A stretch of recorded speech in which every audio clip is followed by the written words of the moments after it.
পর্যন্ত শুনতে পারেন, তাহলে আপনারা বুঝতে পারবেন যে কোন দল আমার করতে হবে, কোনটা করলে আমি সিরাতুল মুস্তাকিম, যেই পথটা আমি ধরলে জান্নাতে যাইতে পারবো সেই পথটা পাবে।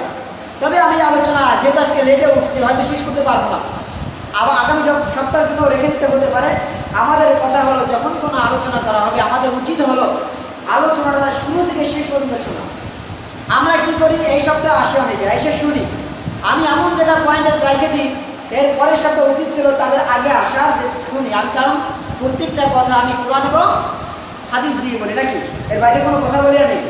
তা আমি দলিল ভিত্তিক কথা বলি, আর আমি যে কথা বলি ইনশাআল্লাহ এটা মোটামুটি যাচাই করে বলি, যে অন্য কেউ ভুল ধরতে না পারে। আমার কথা যদি আপনি অন্য কোথাও বলেন, ইনশাআল্লাহ কেউ বলবে না যেটা ভুল হয়েছে। এতটুকু আমি চিন্তা করে করি। এমনকি কিছু কিছু দলিল, হয়তো অনেক দলিল এক সপ্তাহে মুখস্থ করে আসা যায় না, কারণ বয়ান করতে গেলে মুখস্থ করতে হয়।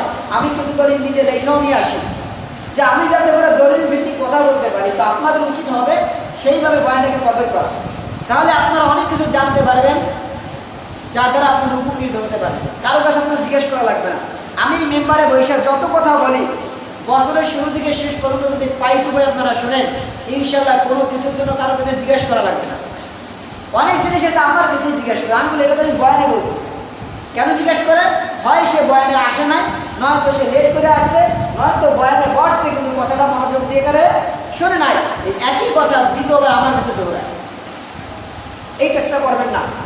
আপনাদের প্রয়োজনীয় জিনিস আমি এখানে বলি। যাই হোক, আমাদের এখন জানতে হবে হক কোনটাই। হকটা যায় না মাত্র হক অন্বেষণ করতে হবে, হক তলব করতে হবে, হকের পথে চলতে হবে, তাহলে আমরা নাজাত পাবো। কীভাবে বলেন? নাজাত পাবো। আর বাতিল, পথভ্রষ্ট, গোমরা এই রাস্তা থেকে আমাদের দূরে সরে যেতে হবে। এই রাস্তা অবলম্বন করা যাবে না। যদি কোনো ব্যক্তি বাতিল পন্থা অবলম্বন করে, বাতিল দল অবলম্বন করে, সেই ব্যক্তি কখনো কি পাবে না? নাজাত পাবে না, সে ধ্বংস হয়ে যাবে। এখন আসেন হক বাতিল কিভাবে নির্ণয় করবো? আমরা হক বাতিল নির্ণয় করবো কোরআন এবং হাদিস দিয়ে। আগে আসেন হক কি, কোন পথটা আমরা অন্বেষণ করবো। আমি ধারাবাহিকভাবে হকের পথগুলো আলোচনা করব, এরপরে বাতিলগুলো আলোচনা করব। এই বাতিলগুলো আপনারা ত্যাগ করবেন, হকগুলো গ্রহণ করবেন ইনশাআল্লাহ। এবার আসেন আমি সর্বপ্রথম হক কোনটা বলি, কিতাবুল্লাহ, আল্লাহর কিতাব। এক নম্বর হক কি বলেন? আল্লাহর কিতাব। আল্লাহর কিতাব আমাদের তলব করতে হবে। কোরআন থেকে যদি কোনো কথা আমাদের সম্মুখে বলা হয়, এটা ফেলানো যাবে না। নির্দ্বিধায়, নিশ্চিন্তায়, আমাদের মেধায় ধরুক চাই না ধরুক, কোরআনের কথা চোখ বুঝে মানতে হবে। আমাদের মনোভূত হোক চাই না হোক, কোরআনের কথা কি করতে হবে? অন্ধভাবে বিশ্বাস করে নিতে হবে, কোনো সন্দেহ করা যাবে না। কোরআনটা হলো হকের প্রথম মাধ্যম। এই কোরআন ছাড়া আমাদের চলার কোনো গতি নাই। এবং 2 নম্বরে রয়েছে হাদিস, সুন্নাহ। কি বলেন? সুন্নাহ। সুন্নাহ বলা হয় আল্লাহ নবী বিশ্ব নবীর মুখ থেকে যে কথা বের হয়েছে, আল্লাহ নবী বিশ্ব নবীর যে আলোচনা করেছেন, আল্লাহ নবী বিশ্ব নবী যে চিন্তাধারা করেছেন, এই সবগুলো সমষ্টিকে বলা হয় সুন্নাহ। কি বলা হয় বলেন? সুন্নাহ বা মানে হাদিস। সুন্নাহ বা মানে কি? হাদিস। অর্থাৎ রাসূল যে কথা করেছেন, যে কর্ম করেছেন, যে চিন্তা করেছেন, এইগুলোকে বলা হয় হাদিস। তাহলে কোরআন এবং সুন্নাহ হলো হকের প্রধান মানদণ্ড, এগুলো আমাদের গ্রহণ করতে হবে। এটার দলিল আপনাদেরকে দিই। আল্লাহ পাক রব্বুল আলামিন বলেন, ইয়া আইয়ুহাল্লাযীনা আমানু আতিউল্লাহা ওয়া আতিউর রাসূল। আল্লাহ পাক রব্বুল আলামিন বলেন, দুনিয়ার ভিতরে যদি কোনো ব্যক্তি নাজাত পাইতে হয়, দুনিয়ায় কোনো ব্যক্তি যদি সিরাতাল মুস্তাকিমের পথে চলতে হয়, দুনিয়ার ভিতরে তাইকা যদি কোনো ব্যক্তি জান্নাতের পথ অবলম্বন করতে হয়, তাহলে 2টা জিনিস অবলম্বন করতে হবে। 1 নম্বরে আল্লাহর অনুসরণ করতে হবে, 2 নম্বরে আমার নবী বিষ্ণু নবীর অনুসরণ করতে হবে। আল্লাহ পাক এই কথা বলেন, আতিউল্লাহ ওয়া আতিউর রাসূল। যারা আল্লাহ এবং আল্লাহর রাসূলের অনুসরণ করবে, আল্লাহ এবং আল্লাহর রাসূলের অনুসরণ করবে, তারাই হেদায়েত প্রাপ্ত হবে, তারাই হক পথে চলতে পারবে। যারা এর বিরোধী চলবে, তারা কখনো হকের পথে চলতে পারবে না। সুতরাং এই কোরআন দ্বারা আমরা বুঝতে পারলাম আল্লাহ এবং আল্লাহর রাসূল হকের প্রধান মানদণ্ড, এটা আমাদের মেনে নিতে হবে। এবার আসেন হাদিসে কি বলেছে। হাদিসে কি আছে কিনা দেখতে হবে কিনা বলেন। হাদিসে কি আছে দেখেন। আল্লাহ নবী বিশ্বনবী বলেন, তারাকতু ফীকুম আমরাইন। আল্লাহ নবী বিশ্বনবী বলেন, আমি 2টা জিনিস তোমাদের মাঝে ছেড়ে যাচ্ছি। তারাকতু ফীকুম আমরাইন, 2টা জিনিস তোমাদের মাঝে ছেড়ে যাচ্ছি। লান তাদিল্লু বিহিমা লান তাদিল্লু মা তামাসসাকতুম বিহিমা। যারা এই দুইটা জিনিসকে অবলম্বন করবে, যারা এই দুইটা জিনিসকে গ্রহণ করবে, তারা কখনো পথভ্রষ্ট হবে না। এক নম্বরে কিতাবুল্লাহ, এক নম্বরে আল্লাহ পাক রব্বুল আলামিনের কিতাব আমরা কোরআন, দুই নম্বরে সুন্নাত রাসূলি, দুই নম্বরে আল্লাহ নবী বিশ্ব নবীর সুন্নাত। সুতরাং আমরা এই হাদিস থেকে বুঝতে পারলাম, আমাদের যদি হকের পথে চলতে হয়, সত্যি পথটা যদি আমাদের পেতে হয়, এক নম্বরে আল্লাহকে অনুসরণ করতে হবে, দুই নম্বরে রাসূলের সুন্নাতকে অনুসরণ করতে হবে। এই দুইটা আমাদের অনুসরণ করতে হবে। কেউ যদি আপনার সামনে কোনো কথা বলে আর যদি কোরআন দ্বারা দলিল দেয়, আপনার মেনে নিতে হবে। কেউ যদি আপনার সামনে কথা বলে, হাদিস দ্বারা যদি দলিল দেয়, আপনার কি করতে হবে? মেনে নিতে হবে। আমাদের কোরআন হাদিস সম্পর্কে ধারণা নিতে হবে। এই যে আমি আস্তে আস্তে আলোচনা করতেছি, তাহলে আমরা পাইলাম যে আমাদের প্রধান হকের মানদণ্ড যদি আমাদের বুঝতে হয়, প্রধান কি বলে? কোরআন। বলেন কোরআন। দুই নম্বরে হাদিস। এবার আসেন তিন নম্বরে আমরা দেখি সাহাবা একরামদেরকে মানা যাবে কিনা। আগে শোনেন, সাহাবা কাদেরকে বলা হয়? সাহাবা বলা হয় যারা ইমানের সাথে, ইমানের সহিত আল্লাহ নবী বিশ্ব নবীকে স্বচক্ষে দেখেছেন এবং ইমান অবস্থায় মৃত্যুবরণ করেছেন, তাদেরকে বলা হয় সাহাবী। তাদেরকে কি বলে? বলেন সাহাবী। এই সাহাবীদেরকে হকের মানদণ্ড কিনে, সাহাবীদেরকে দেখে বা সাহাবীদের কথা শুনে বা সাহাবীদের হাদিস শুনে আমরা মানবো কি মানবো না? কেউ আপনার কাছে একটা হাদিস বললো, উদ্ধৃতি দিল, উপমা দিল যে অমুক সাহাবী হাদিসটা বলেছে, আমার আপনার মানা যাবে কি? অবশ্যই মানতে হবে। সাহাবা একরাম হকের মানদণ্ড, শুধু মুখ থেকে বলবো না। আমি প্রত্যেকটা দলিল দেব। আল্লাহ পাক রব্বুল আলামিন এই কথাই বলেন যে সাহাবা একরাম হকের মানদণ্ড কিনা। আল্লাহ পাক রব্বুল আলামিন বলেন, ওয়া ইযা কিলা লাহুম আমিনু কামা আমানান নাস ক্বালু আনুমিনু কামা আমানাস সুফাহা আলা ইন্নাহুম হুমুস সুফাহা ওয়ালাকিন লা ইয়ালামুন। আল্লাহ পাক রব্বুল আলামিন বলেন, যখন তাদেরকে বলা হয় তোমরা তাদের না ঈমান গ্রহণ করো, তাদের মতো ঈমান আনো, তখন কাফের সম্প্রদায় এক কথা বলে, আমরা কি অজ্ঞ লোকদের মতো ঈমান আনবো নাকি? আল্লাহ পাক রব্বুল আলামিন বলেন, ওই কাফের সম্প্রদায় জানে না প্রকৃতপক্ষে অজ্ঞ হলো তারাই, বরঞ্চ তারা নিজেদেরকে না বলে সাহাবাদেরকে বলে। এখানে আল্লাহ পাক রব্বুল আলামিন বলতেছেন, আমিনু কামা আমানান নাস, তোমরা ঈমান আনো যেভাবে ঈমান এনেছে সাহাবা। এটা কথা বলেন এখন কারা? সাহাবা একরাম। তাহলে সাহাবা একরামের মতো যদি ঈমান আনতে হয়, তাহলে সাহাবা একরাম কি হকের মানদণ্ড? যেটা আল্লাহ বলছেন যে সাহাবা একরাম যেভাবে ঈমান আনছে তোমরা সেইভাবে আনো, তাহলে সাহাবা একরাম যেভাবে ঈমান আনছে, যেভাবে ঈমানের পথে চলেছে, আমাদেরকেও সেটা অবলম্বন করতে হবে। এটা আমাদের দায়িত্ব। এবার দেখেন হাদিসে কি বলে। এবার আমাদের মূল উদ্দেশ্য চলে আসছে। আল্লাহ নবী বিশ্ব নবী বলেন, মাইয়াইশ মিনকুম বাদি ফাসারা ইখতিলাফান কাসীরা, আমার পরে যারা জীবিত থাকবে, মাইয়াইশ মিনকুম বাদি, আমার পরে যারা জীবন যাপন করবে, আমার পরে যারা জীবিত থাকবে, ফাসারা ইখতিলাফান কাসীরা, তখন শুধু দেখবে দ্বন্দ্ব আর দ্বন্দ্ব, মতভেদ আর মতভেদ। আল্লাহ নবী বিশ্ব নবী বলেন, আমি বেশি দিন বেঁচে থাকবো না, আমার পরে তোমরা জীবিত থাকবা, তোমাদের পরে আবার আমার উম্মতগণ আসবে, এইভাবে কিয়ামত পর্যন্ত আসতে থাকবে, কিয়ামত পর্যন্ত আসতে থাকবে। তখন তোমরা দেখবা বিভিন্ন বিষয়ে শুধু মতানৈক্য, দ্বন্দ্ব আর দ্বন্দ্ব, দ্বন্দ্ব আর দ্বন্দ্ব। কেউ বলে আমাদের দিকে আসো, কেউ বলে না তুমি আমাদের এদিকে আসো, অর্থাৎ এদিকে আসো, কেউ বলে না ওদিকে আসো। যদি তোমরা এদিকে আসো তাহলে নাজাত পাবা, কেউ বলে না এদিকে আসো নাজাত পাবা। যেমন ভাবে তাবলীগীরা কি বলে, যদি প্রকৃতির পক্ষে দিনের পথে আসতে হয় তাবলীগে যাও। চরমুনারা বলে যদি দিন পাইতে হয় চরমুনার কাছে খেলাফত গ্রহণ করো, চরমুনার কাছে মরিদা হও যদি সত্য পথ প্রাপ্ত হতে চাও। আবার কম ওলামা একরাম বলে যদি সত্য পথ পাইতে হয় কম ওলামাদের সঙ্গে তোমরা সম্পর্ক রাখো। আবার অনেকে বলে যদি তোমরা সত্য পথ পেতে হয় জামাত ইসলামের সঙ্গে সম্পর্ক রাখো। এরকম ভাবে আবার অনেকে বলে কেউ যদি সত্য পথ প্রাপ্ত হও সুন্নিদের সঙ্গে সম্পর্ক রাখো। আবার কেউ বলে যদি সত্য প্রাপ্ত হও তাহলে আহলে হাদিস নামক একটা দল আছে, এই দলের অনুসরণ করো। এই দলগুলো যদি তোমরা অবলম্বন করো তাহলে তোমরা নাজাত প্রাপ্ত হবা। এখন পড়ে গেছে বিপদে আমরা, শুধু চরমুনায় বলে চরমুনায় যাইতে হবে, কওমিরা বলে কওমিতে যাও, জামাত বলে জামাতে যাও, তাবলীগ বলে তাবলীগে যাও। সুন্নি একটা দল হয়েছে, সুন্নিতে তারা বলে যদি শক্তি প্রাপ্ত হও সিরাতুল মুস্তাকিমে থাকতে হও, সুন্নিদের অনুসরণ করো। আবার আহলে হাদিস নামক একটা দল আছে, তারা বলে সব ভ্রান্ত আমরাই সঠিক। তাহলে আমরা আন্দোলনটা কই যাবো? আমরা কোথায় যাবো? ছোট্ট একটা কথা বলি, সুন্নি ওয়াহাবি কমই যারা আছে তাদেরকে বলা হয় ওয়াহাবি, আর সুন্নি বলা হয় যারা রসুলের অনুসরণ করে তাদেরকে মানুষ বলে সুন্নি। মানে এরা দাবি করে যে আমরা রাসূলকে ভালোবাসি, আমরা সুন্নি। ওয়াহাবিরা রাসূলকে ভালোবাসে না। আর আমি বলি আমরা কমই আলেমরা, শুধু আমরা নাই, তামাম পৃথিবীর মানুষ সুন্নি ওয়াহাবি দুটাই, সুন্নি ওয়াহাবি দুটাই। এই দুটো আপনার ব্যাখ্যা ভাঙায় দিই। আমরা তো নেটে ঘাটি, অনেকে বলে সুন্নি, অনেকে বলে ওয়াহাবি, এর বিষয়টা বুঝি না। সুন্নি মানে বলা হয় যে সুন্নাত ওয়ালা। সুন্নি মানে কি? সুন্নাত ওয়ালা। আচ্ছা, মুসলমান সুন্নাত ওয়ালা না? রাসূলের অনুসরণ করেন না? তাহলে আমরা সুন্নি না সুন্নি বলেন? আমরা কি বলে? সুন্নি, সুন্নাত ওয়ালা। আমরা কি? এবার ওয়াহাবি কাকে বলা হয়? ওয়াহাবি মানে আল্লাহ ওয়ালা, যে আল্লাহর পথ অনুসরণ করে, আল্লাহর কথা মানে, আল্লাহর কোরআনকে মানে, সে হলো ওয়াহাবি। আচ্ছা, আপনারা বলেন আপনারা ওয়াহাবি না ওয়াহাবি?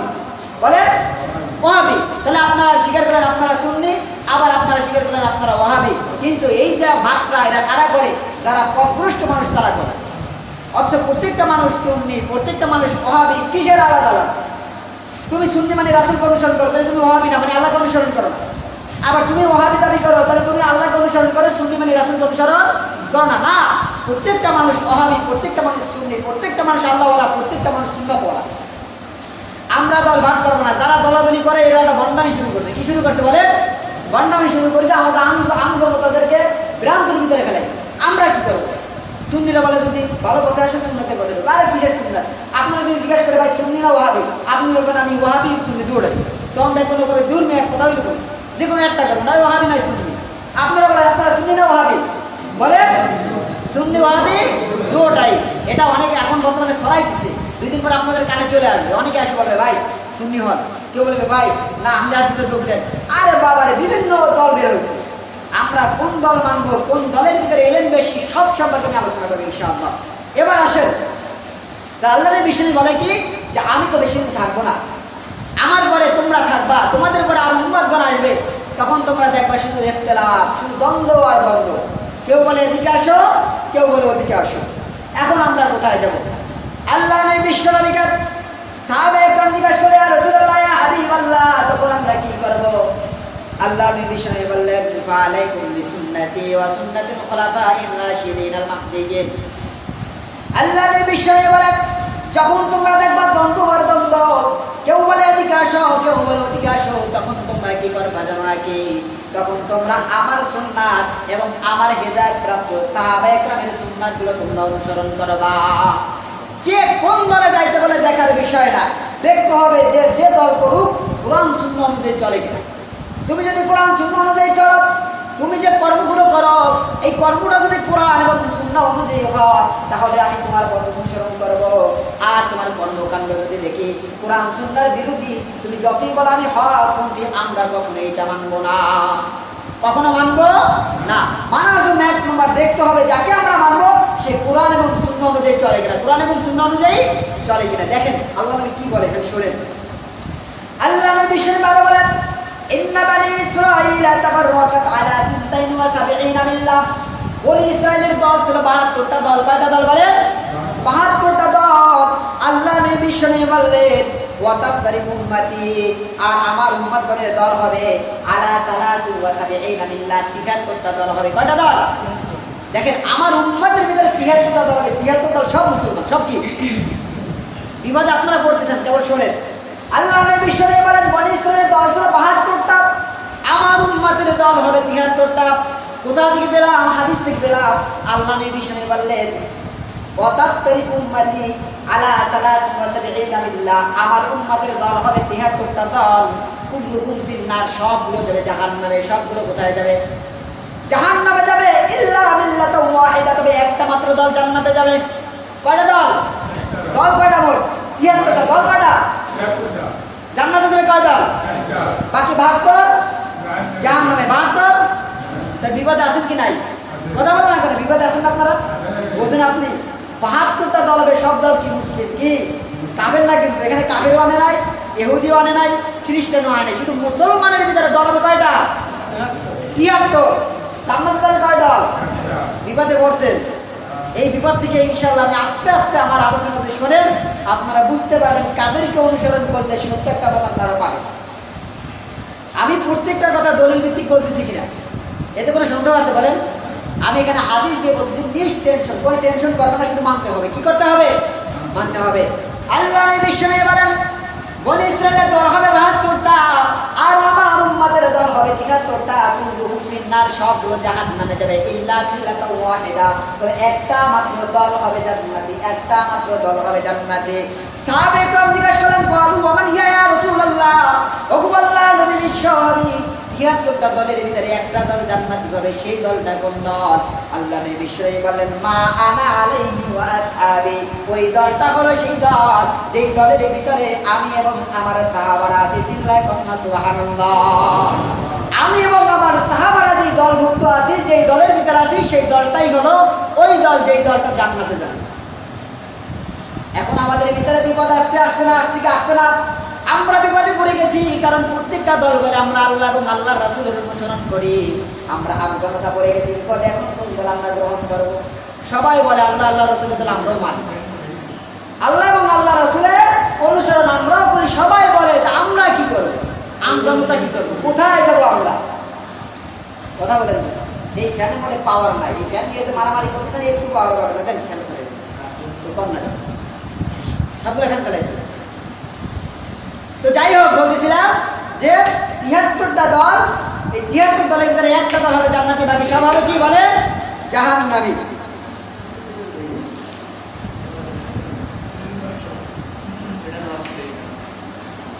বাকি সব দল হবে জাহান্নামী। এখন আমাদের কথা হলো আমরা এখন কোন দল অনুসরণ করবো? আগে আপনাদেরকে বুঝাই। উলামায়ে ইকরামদের কাছে আসার আগে, মানে উলামায়ে ইকরামদেরকে মানা যাবে কিনা, এটা হকের মানদণ্ড কিনা, এই বিতর্ক আসার আগে আপনাদেরকে বুঝাই। দেখেন, ১ নম্বর কথা হলো আলিয়া মাদ্রাসার কওমি মাদ্রাসার পার্থক্যটা আপনাদেরকে বুঝাই।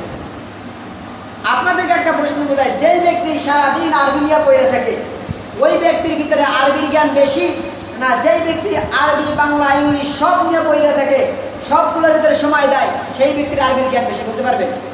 কার ভিতরে জ্ঞান বেশি? যে শুধু আরবি নিয়ে পড়ে থাকে, তার ভিতরে জ্ঞান বেশি। এবার আস্তে আস্তে আমি আসি। আমির হামজাকে চেনেন সবাই? মুফতি আমির হামজা চেনেন না? আমির হামজার একটা কথা আপনাদেরকে বলি। আমির হামজা সাহেব তিনি অনেক কথা মিডিয়ার সামনে বলেছেন, এই করে এই আমরা। যেমন একটা কথা আমি বলি, যে উদাহরণটা আপনাকে দিই, যে মানুষ যদি কবিরা গুনাহ করে জীবনে জান্নাতে যাইতে পারবে না। এই কথা ছিল আমির হামজার। কার কথা ছিল বলেন? জামাত ইসলামের বড় একজন বক্তার কথা ছিল, যদি কোনো ব্যক্তি কবিরা গুনাহ করে সে জীবনে জান্নাতে যাইতে পারবে, জীবনেও না।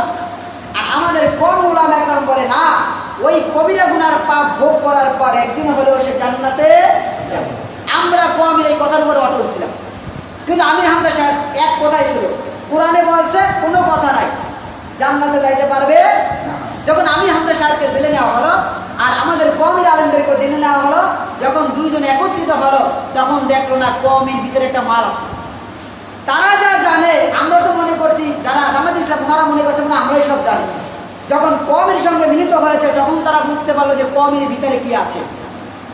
তখন তারা আলোচনা কইরা, এই আমির হামজা সাহেব এখন অনেক জিনিস বলে, যেটা তিনি আগে বলেছিল। এই কথা বলে আমি আগে অনেক কিছু বুঝতাম না, কওমের আলেমদের সঙ্গে মেলার কারণে এখন আমি অনেক কিছু জেনেছি। এই কথা বলে বলে ভুল শিকার যাচ্ছে।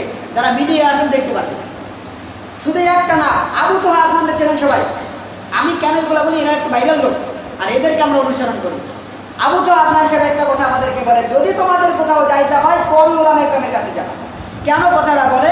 শুরুতে একটা কথা বলেছি, যারা সারাদিন রাত কোরআন হাদিস নিয়ে পড়ে থাকে, আর যারা সারাদিন রাত কোরআন হাদিস, বাংলা, অঙ্ক, ইংরেজি নিয়ে পড়ে থাকে, তাদের জ্ঞান বেশি না যারা সারাদিন কোরআন হাদিস নিয়ে পড়ে থাকে তাদের জ্ঞান বেশি? বলেন?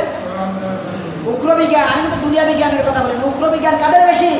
যারা সারাদিন কোরআন হাদিস নিয়ে পড়ে থাকে। আপনাদেরকে আমি জানাই, কওমের ভিতরে এই যে আমরা 16-17 বছর পড়ি, এখানে কোনো বাংলা, অঙ্ক, ইংরেজি এখন ইংরেজি ঢুকাইছে, কখনো বাংলা, অঙ্ক, ইংরেজি ছিল না। কিভাবে সম্ভব? প্রত্যেকটা ক্লাসে 10টা-12টা কিতাব। এই কিতাবের 10টা-12টা ঘন্টা করতে করতে দিন চলে যায়, বছর চলে যায়, বছর শেষ হয়ে যায়, কিতাব শেষ হয় না। এরা বাংলা পড়বে কখন? এরপরে শেষের যে 2টা বছর পুরা বছরই শুধু হাদিস রিভার করে থাকে। মাঝখানে প্রত্যেকটা ক্লাসে হাদিস রয়েছে, প্রত্যেকটা ক্লাসে ফিকহ রয়েছে, প্রত্যেকটা ক্লাসে কোরআন রয়েছে, কোরআনের তাফসীর, ব্যাখ্যা, কিতাব বাই কিতাব প্রত্যেকটা ক্লাসে আছে। এরা তো সারাদিন রাত এই নিয়ে ঘাটাঘাটি করে। আর আমরা যদি আলিয়ার ওলামা ইকরামদেরকে দেখি, আলহামদুলিল্লাহ এনারাও দিনের প্রচার করে, এনারাও আলহামদুলিল্লাহ অনেক ভালো মানুষ, কিন্তু এনারা দেখা গেল এক পর্যায়ে এসএসসি ইন্টার অনার্স পর্যন্ত শুধু বাংলা অঙ্ক ইংরেজি নিয়ে পড়ে থাকে। যখন এটা শেষ করে তখন তাদের ভিতরে আসে যায় না আমরা একটু কোরআন নিয়ে পড়ি, আমরা একটু তাফসির নিয়ে পড়ি, তখন তারা 2-4 বছর তাফসিরের সময় দেয়। এরপরে তারা বিভিন্ন স্থানে তাফসির করে, যে তাফসিরগুলো আমরা শুনি। আমরা মনে করি এরা 2-4 বছর পরে তো বিশাল কিছু শিখে ফেলাইছে। আর কওমি উলামায়ে কেরাম সেই জন্মের পরে যখন মাদ্রাসায় ঢুকলো, এই ঢোকা থেকে শুরু হয়েছে কোরআন হাদিস নিয়ে ব্যাখ্যা, একেবারে পুরো দাওরা হাদিস, ইফতা, ফতুয়া, তাফসির, ফিকহ সব ক্ষেত্রে শুধু কোরআন হাদিস। এখন আপনারা কোন দল অবলম্বন করবেন? আমি যে দুজনের কথা বললাম, এই দুজনের আপনারা কি বুঝতে পারলেন? একমাত্র যদি সত্যিকার অর্থে কিছু শিখতে হয়, কওমের যারা উলামায়ে কেরাম আছে তাদের সঙ্গে আপনি মিশবেন, তাদের কাছ থেকে শুনবেন। তারা যে কথাবার্তা বলে আপনার এই কথার কখনো মানে বিপরীত অন্য কোথাও পাবেন না। তারা দলিল ভিত্তিক পুরা পাই টু পাই দলিল ভিত্তিক দেয়। আহলে হাদিসে একটা কথা বলে যে কোনো ইমাম আমরা মানব না। কি বলে? কোনো ইমাম কেন বলে? এগুলো আমাদের দরকার। কোনো ইমাম আমরা মানব না। তবে এক আহলে হাদিসকে জিজ্ঞেস করলাম, ভাই আপনি কোনো ইমাম মানবেন না? বলে না। কেন মানবেন না? বলে কোরআন হাদিস থেকে ইমাম মানবো কেন? কথা খুব সুন্দর, কথা কি অনেক সুন্দর। কোরআন হাদিস থাকতে আমরা কেন মাযহাব মানতে যাব? আবু হানিফা তো একজন মানুষ, তাকে কেন আমরা মানতে যাব? তোমাদের কথা আমি গ্রহণ করলাম। আমি জিজ্ঞেস করলাম, ভাই আপনি কি কোরআন হাদিস কখনো পড়ছেন? বলে না। তাহলে আপনি কোরআন হাদিস অনুযায়ী আমল করবেন কেমনে? বলে আমার পীর সাহেব আছে, আমার অমুক নেতা আছে, তার কাছ থেকে শুনে শুনে বলি। এবার আমি বললাম যে তুমি কোনো ইমাম মানবা না, কিন্তু তুমি তোমার গুরুরে ঠিকই মানবা। ওটার ইমাম না, ওটা কি না ইমাম না। ইমাম জিনিসটা হলো আমরা অনেক জিনিস জানি না, যা আমাদের ইমামরা সেইগুলো, ইমাম আবু হানিফা, শাফি, এরা তো সাহাবাদের পরের জেনারেশন, তারা তো সব কিছু জানে। আমরা এই পর্যন্ত আস্তে আস্তে তো অনেক কিছু পাইতাম না। এই ইমামদের মাধ্যমে এত দূর আসার পরে এখন ইমামরা ভুলে যাবো। আহলে হাদিসরা বলে ইমাম মানবো না, কোরআন হাদিস মানবো। আমি জিজ্ঞেস করি কোরআন হাদিস আমাদের পর্যন্ত আনবো কারা? তুমি যে কোরআন এবং হাদিসটা মানবা, আমাদের পর্যন্ত কোরআন হাদিস কে আনছে? স্বয়ং কি আল্লাহ এবং আল্লাহ রাসূল আমাদের হাতে দিয়ে গেছিল যে আমার পরে উম্মতগণ আমি আবার জীবিত হয়েছি, নাও কোরআন হাদিস দিয়ে গেলাম, দুনিয়ার সব বন্ড একটারও মানবা না, কোরআন হাদিস করবা আর করবা, দিয়ে গেছিল? কোরআন হাদিসটা আসছে কাদের থেকে? ওই যে যাদেরকে আমরা বলি মানা যাবে না, তাদের থেকেই আসছে। তুমি যদি বলে ইমাম মানবো না, তাহলে তুমি ইমাম বুখারী হাদিস বাদ দিয়ে দাও, হাদিস তোমার মানার দরকার নেই। হাদিস তুমি পাইছো ইমামের মাধ্যমে। ইমাম সাহেবরা সাহাবীদের থেকে গ্রহণ করতেন, সাহাবীদের থেকে গ্রহণ কইরা এটা আবার তাবির কাছে দিয়েছেন, তাবিরা তাবির কাছে দিয়েছেন, তারপরে আমাদের কাছে আসছে। তুমি হাদিসটা পাইলে কোথায় যে তাদের